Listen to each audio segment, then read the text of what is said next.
ये दुनिया का सबसे पावरफुल बुद्धा मेडिटेशन।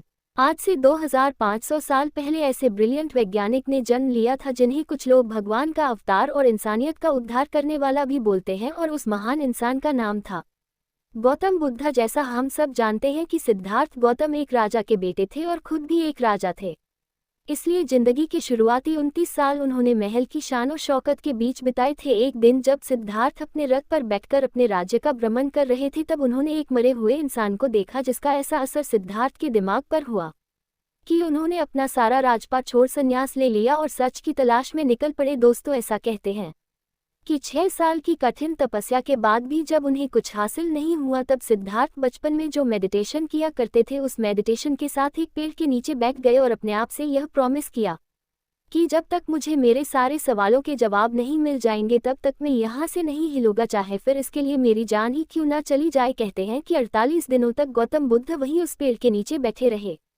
और 48 दिनों बाद वैशाख की फुल मून इवनिंग में उन्हें एनलाइटनमेंट मिला, और जिस मेडिटेशन से गौतम बुद्ध को एनलाइटनमेंट प्राप्त हुआ उसमें मेडिटेशन का नाम है विपासना मेडिटेशन। विपासना मेडिटेशन की बहुत पुरानी टेक्निक्स है।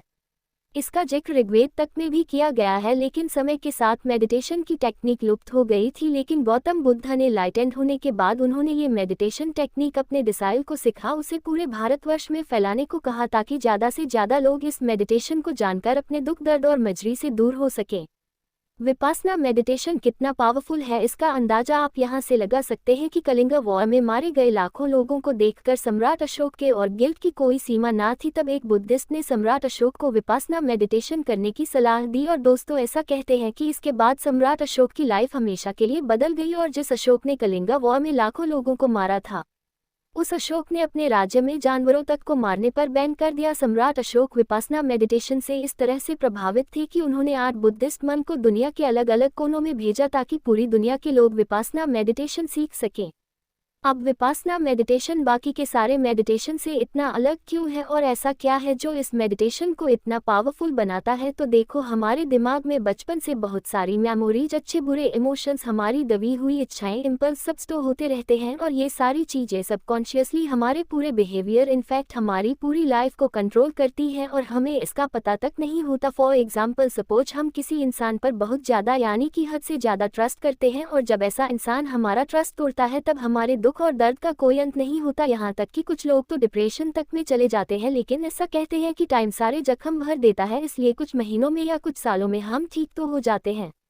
लेकिन हमारा सबकॉन्शियस माइंड उस सारे इंसिडेंट को अपने अंदर स्टोर कर लेता है, और सबकॉन्शियस माइंड अपने अंदर यह बात अच्छे से बैठा लेता है कि ट्रस्ट का मतलब दुख, दर्द, डिप्रेशन, या यूं कहिए कि वो बात हमारे बिलीफ सिस्टम का एक हिस्सा बन जाती है, और फिर पूरी जिंदगी हमारा सबकॉन्शियस माइंड उस दुख से बचने के लिए हमें किसी पर ट्रस्ट नहीं करने देता, जब तक कि वो इंसान अपना पूरा बिलीफ सिस्टम ही चेंज ना कर दे। ये बस मैंने आपको एक छोटा सा एग्जाम्पल दिया है, ऐसे ना जाने कितने अच्छे बुरे बिलीफ से हमारा सबकॉन्शियस माइंड भरा पड़ा है। इसलिए 1937 में लियोपोल्ड सिजी ने ह्यूमन पर्सनैलिटी के सबसे डीप बिहेवियर को समझने के लिए एक ह्यूमन पर्सनैलिटी टेस्ट इन्वेंट किया था, जो कि आगे चलकर सिजी टेस्ट के नाम से फेमस हुआ। लेकिन ये सब मैं आपको क्यों बता रहा हूँ? क्योंकि विपासना मेडिटेशन के लाखों फ़ायदों में से एक फ़ायदा ये भी है कि विपासना मेडिटेशन से आप अपने डीपेस्ट टू डीप सेल्फ को जान पाएंगे। विपासना मेडिटेशन कितना पावरफुल है और ये किस हद तक इंसान की लाइफ में चेंजेस ला सकता है, इस बात का अंदाजा आप यहाँ से लगा सकते हैं कि विपासना मेडिटेशन भारत की तिहाड़ जेल से अमेरिका की डोनाल्डसन प्रिजन तक में कैदियों के बिहेवियर को सुधारने के लिए कराया जाता है, ताकि कैदी बाहर जाकर दोबारा से क्राइम ना करें। अब मैं ये नहीं बोल रहा हूँ कि आप लोग सब क्रिमिनल हैं। विपासना मेडिटेशन के 44 देशों में 202 से ज़्यादा सेंटर हैं, जिसमें लाखों लोगों को विपासना मेडिटेशन सिखाया जाता है। तो अब जानते हैं कि विपासना मेडिटेशन क्या है। विपासना शब्द 2 शब्दों से मिलकर बना है। We and पासना। वी का मतलब होता है विशेष और पासना का मतलब होता है देखना, यानी कि विशेष तरीके से देखना। विपासना के बारे में बौद्ध धर्म के ग्रंथ सति प्रतान सुत्ता और महासति प्रतान सुत्ता में बहुत डिटेल्स में बताया गया है। तो उन्हीं ग्रंथों के अनुसार विपासना मेडिटेशन को 4 भागों में बांटा गया है: काया उपासना, वेदानुपासना, चिता उपासना एंड धम्मा उपासना। फर्स्ट, काया उपासना। विपस्सना मेडिटेशन की शुरुआत सांसों पर ध्यान लगाने से होती है। बाकी के मेडिटेशन टेक्निक में सांसों को लंबा और गहरा लेने को कहा जाता है ताकि हमारा दिमाग जल्दी से शांत हो सके, लेकिन विपस्सना मेडिटेशन में आपको ऐसा कुछ नहीं करना है। इस मेडिटेशन टेक्निक में आपको बस अपनी सांसों पर ध्यान लगाना है, चाहे सांस छोटी हो या लंबी हो या गहरी हो, उसे बदलना नहीं है, अपनी और अपनी सांसों की सच्चाई को देखना है। अब ऐसा 2 रीजन्स की वजह से किया जाता है। फर्स्ट, हर 9 सेकंड के अंदर हमारे दिमाग में कोई दूसरी थॉट आ जाती है, तो उस 9 सेकंड के साइकिल को तोड़ने के लिए हमें सांसों पर ध्यान लगाने को कहा जाता है ताकि हमारा कंसंट्रेशन गहरा हो सके और हम रियल विपस्सना मेडिटेशन को ठीक से कर सके। दूसरा, जब आप कुछ दिनों तक अपनी सांसों पर ध्यान कर लेंगे तो आपकी नोज के आसपास आपको कुछ सेंसेशन फील होने शुरू हो जाएंगे, तो इसलिए पूरी बॉडी में सेंसेस की अवेयरनेस को इंक्रीज करने के लिए सांसों पर ध्यान लगाने को कहा जाता है। अब सांसों पर ध्यान लगाने के अलावा जो आपको एक और काम करना है वो यह है कि जब भी आप किसी चीज़ को देखें तो उस चीज़ से उसकी आइडेंटिटी को हटा दे। देखो, बचपन से ही हमारे दिमाग को प्रोग्राम करना शुरू कर दिया जाता है कि ये कुत्ता है, ये बिल्ली है, ये पेड़ है, ये गाय है, एक्सेट्रा एक्सेट्रा। अब 2 मिनट के लिए अपने दिमाग से निकाल दो कि ये कुत्ता है, फिर इसे देखो, तो इस तरीके से देखने पर पता है क्या होगा। आपका दिमाग ये समझने की कोशिश करने लगेगा कि अगर ये कुत्ता नहीं है तो आखिर है क्या, और इस तरीके से चीज़ों को देखने पर आपकी क्यूरियोसिटी और ऑब्जर्वेशन पावर बहुत बढ़ जाएगी। आप हर चीज़ को बहुत क्यूरियोसिटी और ध्यान से देखने लगोगे। हम लोगों से अक्सर कहा जाता है कि बच्चों जैसे क्यूरियस बनो, बच्चों जैसे क्यूरियस बनो, लेकिन ये कोई नहीं बताता कि कैसे बनो। बच्चे इतने क्यूरियस इसलिए होते हैं क्योंकि उनका दिमाग हमारी तरह प्रोग्राम नहीं होता, इसलिए उनका दिमाग अपने आसपास की हर चीज़ को समझने की कोशिश करता है, और ऐसा आपको देखने तक ही सीमित नहीं रखना है, आपको हर चीज़ में बस ऑब्जर्व करना है। सपोज अगर 2 लोग आपस में बात कर रहे हैं या आप किसी से बात कर रहे हैं, तो अपने पुराने बिलीफ सिस्टम से उस बात को तुरंत जज नहीं करना है कि तुम गलत हो या मैं सही हूँ वगैरह वगैरह नहीं, बस ऑब्जर्व करना है कि क्या बात हो रही है। और ऐसा आपको उठते बैठते जागते सोते हर टाइम करना है, यानी कि ऑब्जर्व ऑब्जर्व ऑब्जर्व। बॉडी के सेंसेशन से लेकर हर चीज़ को बस ऑब्जर्व करना है, नथिंग मोर। और अगर आपने इस तरीके की साइट डेवलप कर ली तो सबसे पहले तो आपकी क्यूरियोसिटी बहुत बहुत बहुत ज़्यादा बढ़ जाएगी। दूसरा, आपका दिमाग जीरो थॉट्स यानी कि थॉटलेस स्टेज की तरफ बढ़ना शुरू कर देगा, क्योंकि एक टाइम पर या तो आप किसी चीज़ को ऑब्जर्व कर सकते हैं या उसके बारे में सोच सकते हैं। आप दोनों काम एक साथ नहीं कर सकते हैं। तीसरा काम जो आपके साथ होगा वो ये कि आपकी ऑब्जर्वेशन पावर इतनी बढ़ जाएगी कि आप हर चीज़ में बस उसका सच देख पाएंगे, चाहे फिर वो आपके इमोशंस हो, 2 लोगों की बातें हो या दुनिया की कोई और चीज़, आपको बस हर चीज़ में उसकी सच्चाई दिखने लगेगी। और यही विपस्सना का सही मतलब भी है, जो जैसा है उसे वैसा ही देखना, ना कि अपने प्री प्रोग्राम दिमाग या इमोशंस के साथ उसे देखना। और अब ऐसा बिल्कुल नहीं है कि आप 10 दिन के अंदर ही पूरे यूनिवर्स को समझ जाओगे। गौतम बुद्धा के अनुसार विपस्सना में पूरी तरह से मास्टर होने में 7 साल का समय लगता है। मैं भी पिछले 10 दिनों से फॉलो कर रहा हूँ और मेरे अंदर जो चेंजेस आए हैं वो यह है कि मैं हर चीज़ को अब बहुत क्यूरियोसिटी के साथ देखता हूँ कि आखिर यह है क्या। और सेकंड, मुझे हर चीज़ को देखकर अब ग्रेटिट्यूड की फीलिंग आने लगी है, क्योंकि अब मैं अपने दिमाग से बाहर निकलकर अपने आसपास की दुनिया को ऑब्जर्व कर रहा हूँ, जो कि बहुत खूबसूरत है। तीसरा एक्सपीरियंस जो इस तरह से देखने का मुझे हुआ है वो ये कि मुझे फील होने लगा है कि I know nothing about this worst universe. सड़क पर पड़े पत्थर को देखकर ये बोल देना कि ये पत्थर है बहुत आसान है। अगर उसी पत्थर से उसकी आइडेंटिटी हटा दी कि ये पत्थर है तो घंटों तक उस पत्थर को देखते रह जाओगे, लेकिन ये समझ नहीं पाओगे कि आखिर है क्या। देखो, मैं इस एक्सपीरियंस को वर्ड्स में पूरी तरीके से नहीं समझा सकता, क्योंकि वर्ड्स की अपनी एक लिमिटेशन होती है। आप इस चीज़ को खुद से एक्सपीरियंस करें और मैं आपको गारंटी दे सकता हूँ कि ये सच में एक बहुत कमाल का एक्सपीरियंस है।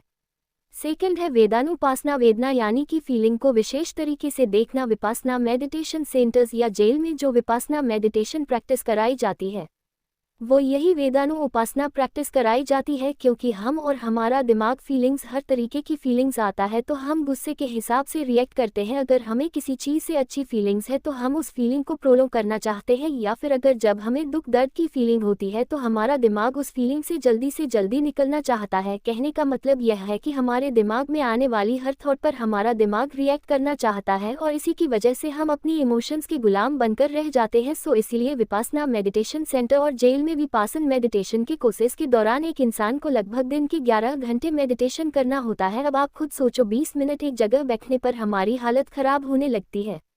तो 11 घंटे मेडिटेशन करने में कितना दर्द होता होगा। और यही इस वेदांत उपासना मेडिटेशन की ट्रिक है कि आपको उस 11 घंटे में होने वाले दर्द पर कुछ रिएक्ट नहीं करना, बस उसे ऑब्जर्व करना है कहाँ दर्द हो रहा है। जैसे ही आप उस दर्द को थोड़ी देर ऑब्जर्व करोगे दर्द खत्म हो जाएगा, फिर बॉडी के किसी दूसरे पार्ट में दर्द होना शुरू हो जाएगा। जब आप उस दर्द को भी थोड़ी देर ऑब्जर्व करोगे तो वो दर्द भी खत्म हो जाएगा। इसी तरह से आपको अपनी हर फीलिंग के साथ करना होता है, चाहे वो फीलिंग गुस्से की हो, दुख की हो, दर्द की हो या अच्छी फीलिंग हो। जब आप इस मेडिटेशन में मास्टर हो जाओगे तो आप अपने आप में और अपनी वो यही वेदांत उपासना प्रैक्टिस कराई जाती है।